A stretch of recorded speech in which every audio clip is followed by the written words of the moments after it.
이 와중에 이제 공수처는 수사를 계속하고 있고 지금 김계한 해병대 사령관으로부터 VIP 경로서를 들었다는 추가 진술 확보했다는 보도가 나왔어요. 보면 이제 작년 8월 1일 그러니까 박정훈 전 수사단장이 사령관으로부터 이제 VIP 경로서를 들었다고 한 바로 다음 날 오전 회의에서 이제 해병대 한 간부가 김 사령관이 이제 경로 관련 언급했다 이런 진술을 확보했다는 얘기거든요. VIP 경로사를 사실 핵심이잖아요. 어떻게 보면 핵심 쟁점인데 어떻게 보시나요? 그러니까 이게 결국은 김계환 사령관이 부인을 하더라도 결국은 이제 밝혀질 수밖에 없을 거라고 저는 봤고 이제 그쪽으로 가고 있는 거죠. 근데 이제 김계환 사령관의 이 입장 변화가 미묘하게 있거든요. 2월 달에는 처음에는 아예 그런 사실 없다라고 부인을 하다가 그러다가 이제 침묵, 묵비권을 행사하다가 이제는 대질신문을 거부하고 뭐 이런 쪽인데 그 뭐라고 했더라? 국군 통수권자에 대해서 뭐 언급하는 것이 뭐라고 적절치 않다라고 했다? 뭐 이런 게 그러니까 정확한 워딩이 아닌데 그런 식으로 얘기를 했다라는 거예요. 그러니까 그 얘기는 경로를 했다라는 걸 들었는데 국군 통수권자라서 내가 상관에 대해서 말하는 게 적절치 않다로 저는 해석이 돼요. 그러니까 이게 사실 그래서 김계환 사령관의 입장은 제가 이해를 합니다. 여기에서 뭔가 경로서를 내가 들었다라고 하기에 굉장히 어려운 상황인 거. 물론 이제 그것도 비판을 받아야죠. 사실 해병대를 이 쑥대밭으로 만들고 본인이 책임감 있게 해야 되는데 하지만은 이해가 가는 측면이 있는데 결국은 이게 이제 본인은 부인하더라도 그쪽으로 가는 방향으로 대충 가지 않을까 그렇게 보여요. 이거는 너무 이 회의에서 들었다라는 거잖아요. 지금 네. 이 간부 회의였거든요. 그 간부 회의가 한 명만 들었겠습니까 이거를? 그러니까 이게 한 번 뚝이 무너지면은 줄줄이 나올 거라고 이게. 예, 그래서 결국은 그 윗선으로 이제 가는 그럼 신범철 전 차관, 국방부 차관, 그다음에 이종섭 국방부 장관이 이제 소환이 이제 남은 거거든요. 그 다음에는 이제 뭐 어떻게 될 것이냐 이제 이원석 공직기강 비서관 그리고 뭐 국가안보실 임종득 이제 그 의원 당선자죠. 그 다음에 이제 뭐 대통령이 될지 안 될지는 그건 모르겠습니다. 예. 그러니까 이거를 박정훈 전 수사단장이나 그 진술을 한 해병대 간부가 경로서를 안 들었는데 들었다고 해서 얻을 이익이 없어 보여요.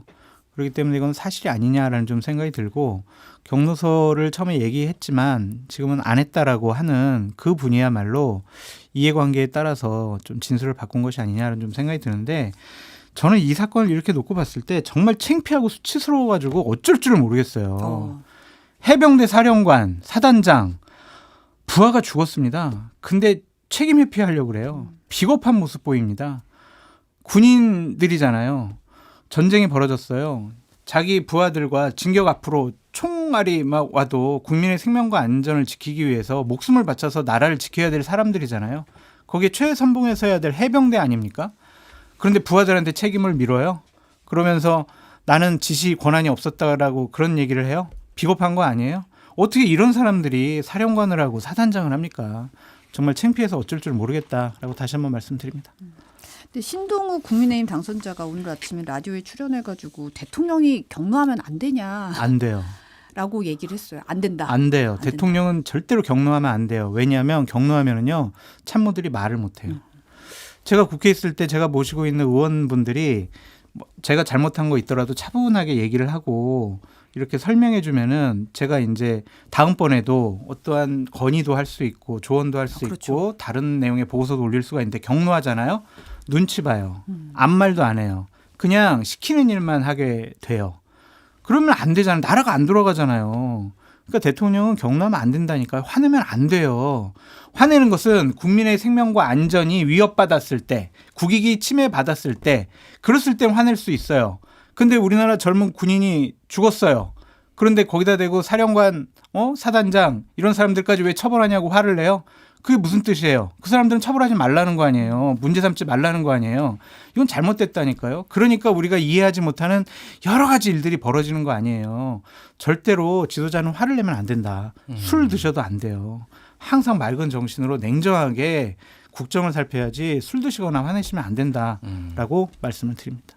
경로하셨어요. 상당히 경로를 하시네요. 저는 오늘. 경로해도 돼요. 경로해도 됩니까? 그럼요. 저는 위축돼서 말을 못 하겠어요 지금. 제가 지금 김주일 평론가님한테 경로한 게 아니잖아요. 그러니까 이거예요. 저는 경로를 할 수 있는데 경로는 수평적 관계가 성립이 됐을 때는 경로를 할 수 있다라고 봐요. 수평적 관계. 예. 네. 그러니까 이광재 전 의원이 그 얘기를 했어요. 노무현 대통령하고는 언성을 좀 높이면서까지 서로 얘기를 이렇게 한 적이 있다. 근데 나중에 이제 막 하다가 노무현 대통령이 이제 이광재 의원한테 전화를 했나 그래가지고 내가 곰곰이 생각해 보니까 당신 말이 옳은 것 같다. 뭐 이런 얘기를 했다라는 거예요. 그러니까 노무현 대통령 그러니까 자기 성정이 이렇다면은 뭐 이렇게 울컥하거나 뭐 이런 분들도 있잖아요. 근데 그거는 기본적으로 수평적인 관계, 토론하는 문화가 있는 데서는 치열하게 토론하고 뭐 이렇게 뭐 좀 화도 낼 수도 있는 거고 뭐 이거는 가능한데. 완벽하게 이거는 상하 수직적인 관계잖아요. 지금까지 나온 얘기를 보면은 그럼 경로하면은 진짜 말씀하신 대로 아무 말도 못하고 이철희 정무수석이 예전에 그 얘기를 하시더라고요. 문재인 대통령하고 이제 회의를 하면은 문 대통령은 화를 안 내시는 분이잖아요. 부처님 가운데 토막 같은 이런 느낌이잖아요. 그런데 문재인 대통령도 사람이다 보니 이제 약간 인상 쓰고 그럴 게 있다는 그 인상만 써도 아무도 얘기를 안 한다라는 거예요. 그러니까 그게 그런 대통령이랑 그런 존재라는 거예요. 그러니까 이게 신동욱 이분도 바로 그 코드를 맞추는구나. 경로를. 아니 그래서 제가 이 얘기를 보고 신동욱 의원 이제 5월 30일부터 임기가 시작되잖아요. 아유 보좌진들 불쌍하다. 본인만 경로할 거 아니에요. 그러면 내가 경로하면 왜 안 돼? 이럴 수 있죠. 보좌진들은 주눅 들거든요. 그러면 의원실이 잘 안 돌아가요. 시키는 일만 하기 때문에. 그래서 신동욱 당선인님도 경로하지 마시고 차분하게 보좌진들과 항상 상의하면서 의정활동하시라고 조언드립니다. 경로는 장성철과 김준일이 하겠습니다. 지금 경로할 일이 많아 지금. 맞습니다. 나 오늘 아침에도 경찰 조사 받고 왔어요. 경로를 어제 4시간 조사 받고 부족하다고 2시간 더 받고 지금 왔다고 지금 고발당한 거 지금. 어마어마하네요. 아, 지금 아니 왜 잘못을 저질러요? 왜? 경로할 일이 예? 많습니다. 한동훈 명예훼손이라고 지금 무슨 네. 한동훈 명예훼손이야. 윤석열 대통령이 어제 한남동 관저로 비례대표 당선자들 초청해서 만찬 가졌는데 이 자리에서 인유한 당선인이 이제 총선 참패 원인이 다 제 잘못이라고 얘기한다 하니까 대통령이 아니다. 대통령이 잘못했다고 가서 얘기해라. 다 내 잘못이다라고 말했다고 전해졌는데 이 발언의 의미를 어떻게 보시나요? 원론적이죠. 원론적이다. 아 그러면은 맞아 내 잘못은 없고 동훈이 책임이야. 그렇게 얘기를 하겠어요. 그냥 이것은 원론적인 책임이다라고 볼 수밖에 없는데 진작 이런 원론적인 생각을 좀 갖고 계셨으면 얼마나 좋았을까. 그러면은 총선 전에 여러 가지 국민의힘 총선 결과에 부정적인 영향을 끼쳤던 행동과 말과 판단을 안 하지 않으셨을까. 좀 그런 생각이 들어서 안타까워요. 그러니까 지금이라도 이렇게 느끼셔서 다행인 건지 아니면 진작 못 느껴서 불행인 건지 그 부분 판단해봐야 되겠지만 말뿐이 아니었으면 좋겠습니다. 그러니까 총선 참패 본인에게 있다고 하셨는데 총선 이후에 여러 가지 말과 행동과 결정과 인사를 하는 거 보면 과연 이것이 총선 참패에 대한 반성의 의미가 있는 것이냐라는 좀 생각이 들고요. 오동훈 신임 공수처장 같은 경우에 여러 정말 말도 안 되는 부적절한 일과 행동과 판단을 했던 것 같은데 그런 사람을 정말 공직자들을 수사하고 조사하고 처벌하는 공수처장에 임명한 것을 보면 과연 이게 총선 민심을 제대로 받아들인 것이냐 그런 생각이 좀 드네요. 말 따로 행동 따로. 그러니까 요즘 대통령께서 뭐 초선 의원들, 비례 의원들, 낙선자들 다 만나고 있잖아요. 그렇죠. 그러니까 이거는 결국은 이제 표단속 이제 성격이 있다라고 보면은 확실히 지금은 갑을 관계가 완전히 바뀌지는 않았지만은 상당히 이제 슈퍼 울트라 갑에서 약간 이제 상대도 존중을 살짝 해줘야 되는 뭐 의원들을 뭐 이런 정도로 저는 이해를 했어요. 그러니까 정치적 수사인데 이렇게 저는 들리더라고요. 내 잘못이라고 내가 말했다고 진짜 내 잘못이라고 말하네. 약간 이렇게 나오지 않을까? 총선 백서 뭐 TF에서 만드는 그 총선 백서에 만약에 윤석열 잘못이 뭐 제일 크다 이렇게 하면은 또 경로하실 것 같아요. 제가 보기에는 이거는 이 말은 믿으면 안 될 것 같고. 고지고대로 들으면 안 된다. 네, 저 오늘 중앙일보 기사에 요거 관련해서 기사가 났는데 그 지금 이 의원들이 그 테이블마다 있으면서 건배사가 이거였다라는 거예요. 대통령을 위하여 무조건 충성 이게 건배사였다는 겁니다.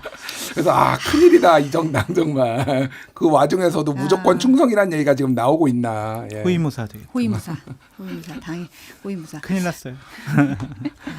근데 이제 홍준표 대구시장 얘기 잠깐 해볼게요. 이분의 공격이 정말 뜨거운데 지난 21일에 우리를 지옥으로 몰고 간 애 앞에서 모두 굽실거리고 떠받드는 거 보고 더더욱 배알도 없는 당이라 느꼈다라고 했어요.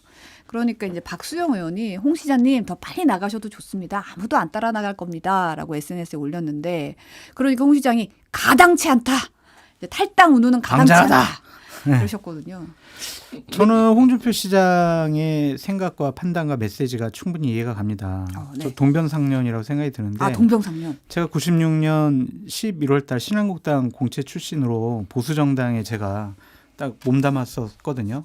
그리고 제가 2018년도까지 보수정당의 당직자와 국회의원 보좌관으로 활동을 했는데 그 이후에 들어온 사람들이 저를 보고 보수 참칭이라느니 참칭 보수 얘기를 하다니. 보수가 아니라느니 가당치 않게. 네, 서정욱 같은 친구는 저보고 위장보수라고 하는 걔는 정말 이쪽 보수정당에 있지도 않았거든요. 그런 얘기를 하는 걸 들어보면 참 저도 화가 많이 나고 저 사람들 왜 저러나 그러는데 홍준표 대구시장은 96년 4월 달에 그때 총선 때 저보다 한 6개월 먼저 신한국당 들어오면서 보수정당으로 활동을 해왔거든요. 근데 그 뒤에 들어온 사람들이 그냥 정치적으로 노선이 다르다고 홍 시장에 대해서 비판하고 막 나가라 그러고 그런 거에 대한 좀 화딱지가 많이 나신 거 아니냐 그런 생각이 드네요. 일단 우리를 지옥으로 몰고 가네. 그러니까 홍 시장님의 기준으로 따르면은 이제 73년생이 애의 기준이에요. 일단 그래서 장성철 소장님은 이제 70년생이시거든요. 약간 나이 드네. 애는 좀 벗어났군요. 애인데 그 애는 애인데 약간 나이 드네. 저는 제가 이제 한동훈 위원장보다 한 살 제가 적은데 그러면 약간 더 어리네. 많이 어리네. 뭐 이런 거. 그렇게 많이 어리지 않습니다. 그렇게 네, 많이는 그렇게 아닌 많이. 걸로 알고 있어요. 네, 그래서 저희 다 젊어진 것 같은 느낌. 아니 그러니까 도대체 신난다. 50을 애라고 하면은 그러니까요. 이게 뭔가 이게 대한민국이 좀 갑자기 그 생각- 예. 애가 돼버렸습니다. 다 애가 네. 다 애예요, 다 애. 근데 물리적인 나이보다는 어떤 정치적인 경험이 좀 일천하다 그런 표현이 아닐까라는 좀 생각이 드는데요. 그래도 보수 정당 집권 여당의 비대위원장도 하고 선대위원장을 했잖아요. 그러한 분을 저는 뭐 한동훈 비대위원장에 대해서 정치적으로 찬성을 하거나 잘 해왔다고 생각하는 쪽은 아닌데 그래도 그렇게 애라는 얘기를 하면서 폄하하는 것이 과연 맞는 것이냐 좀 안타까운 부분이 많다라고 말씀드립니다. 아니 근데 저는 이게 제가 읽어볼게요.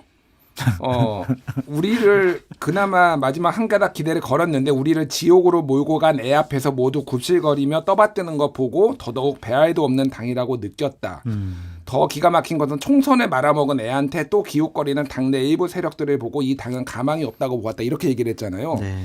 이 애가 혹시 윤석열 대통령이 아닌가? 이 생각도 들어요. 상남자? 아니 그게 아니라 똑같아요. 그러니까 본인의 입장에서는 더 젊은 거니까 이 내용 자체가 윤석열 대통령 앞에서 모두 굽실거리고 떠받드는 거 보고 배알도 없는 당이라고 느꼈다. 그리고 윤석열 대통령한테 또 기웃거리는 당내 일부 세력을 보고 SNS에 또 올라와요. 네. 잡소리라고. 고발당해 또.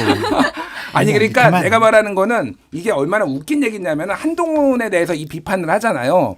윤석열 대통령도 똑같아요. 똑같이 수사하고 그때 그 팀장하고 뭐 이제 검사였잖아요. 이 논리대로라면은 윤석열 대통령한테 똑같이 얘기를 해야 되는 거예요. 근데 갑자기 한동훈한테 애라고 하면서 이렇게 하는 거 맞자 말이 안 된다라는 거예요. 그러니까 이분이 권력과 본인의 유불리에 따라서 말이 많이 바뀌는 분이다. 뭐 이렇게 평가할 수밖에 없다. 이렇게 말씀드렸습니다. 근데 저는 사실 박수영 의원 반응이 예사롭지가 않았던 게 어떻게 보면 윤석열 대통령 만찬 이후에 홍준표 시장이 상당히 이제 좀 대통령 두둔하고 상남자 얘기도 하시고 좀 이렇게 그런 모양새인데 또 어서 나가시라고 이렇게 얘기하는 거 보면 이런 반응은 뭘까 싶더라고요. 지난번 대선 경선 과정 중에서도 상당히 좀 언쟁이 있었던 것 같고요. 최근에도 직접 좀 겨냥한 SNS 글을 좀 본 것 같아요. 뭐 이런 분이 뭐 여의도 연구원장을 해가지고 뭐 당이 총선 준비를 뭐 제대로 했겠냐, 뭐 그래서 좀 개인적인 감정이 있는 것이 아니냐라는 좀 생각이 듭니다. 이거를 뭐 너무 어떤 개파적 그걸로 보는 거는 저도 아닌 것 같아요. 그러니까. 근데 이제 지금 친윤들도 좀 복잡한 것 같아요. 지금 전체적으로 보면은 아주 찐 윤이라서 끝까지 대통령하고 같이 할 사람들과 조금 가운데서 조금 뭐 한동훈한테 맞습니다. 갈아타야 되나 네. 말아야 되나 이렇게 맞습니다. 눈치 보는 사람과 한돈 쪽에 붙은 사람과 이게 조금 굉장히 다양해져서 이런 류의 일들이 굉장히 앞으로 많이 나올 것 같고 요거 하나하나가 다 해석할 거리가 앞으로 많이 나올 것 같아요. 그래서 이제 갈아타는 거야? 아니야? 뭐 이런 식의. 근데 갈아탄 것 같지는 않고요. 박수영 의원은 그냥 홍준표가 싫은 것 같아요. 그냥 홍준표가 싫은 것 같다. 아니 근데 이승만 당협위원장 어제 나와가지고 홍준표 시장이 한동훈 비대위원장을 가장 띄워주는 역할을 하고 있다. 오히려 때리면서 더 몸집을 키운 거 아니냐 이런 얘기도 하더라고요. 그러니까 조혜진 의원이었나? 그래서 그럼 본인이 나와서 당대표 해라. 한동훈 이기고 그러면 이런 얘기를 했잖아. 그게 뭐 저도 어느 정도 일리가 있다고 생각을 해요. 너무 좀 과하다 저는. 그러니까 뭐 비판을 할 수가 있는데 저번에도 얘기했지만 좋은 노래도 1절, 2절이면 지겨운데 지금 뭐 한 18절 정도 부른 것 같아요. 이 얘기를 지금. 그러니까 너무 좀 당에서도 싫어하더라고요. 제가 최근 여권 상황이 되게 크게 우려스러운 모습이 뭐냐면 난사예요, 난사. 서로. 그러니까 이게 예를 들면 예전에는 친박, 뭐 친이, 친박, 비박 이렇게 그냥 큰 두 세력들이 부딪히고 싸웠는데 지금은 한 10개 분파가 서로를 향해서 그냥 다 총을 난사하는 것 같아요. 그만큼 여권이 많이 분열되어 있다. 그래서 큰일 났다. 그런 생각이 좀 들고 이게 과연 수습될 수가 있을까?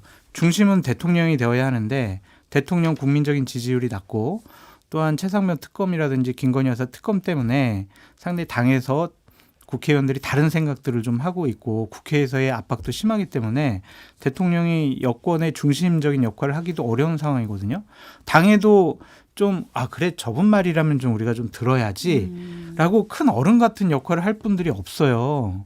그래서 참 이게 역대급으로 이런 식으로 여권이 분열된 적이 있었나라는 좀 생각이 들어서 앞으로가 더 걱정되는 국민의힘과 여권이다. 그렇게 말씀드립니다. 그런 걸 보고 이제 세 글자도 레임덕이라고 얘기를 하죠. 네.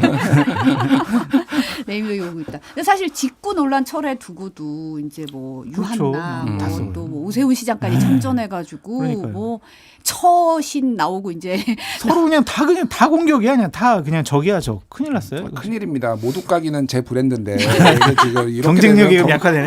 큰일이야. 너무 많아졌어 지금 모두까기가. 네 오늘 여기까지 듣겠습니다. 김준일 시사평론가 장성철 소장과 함께했습니다. 감사합니다. 감사합니다.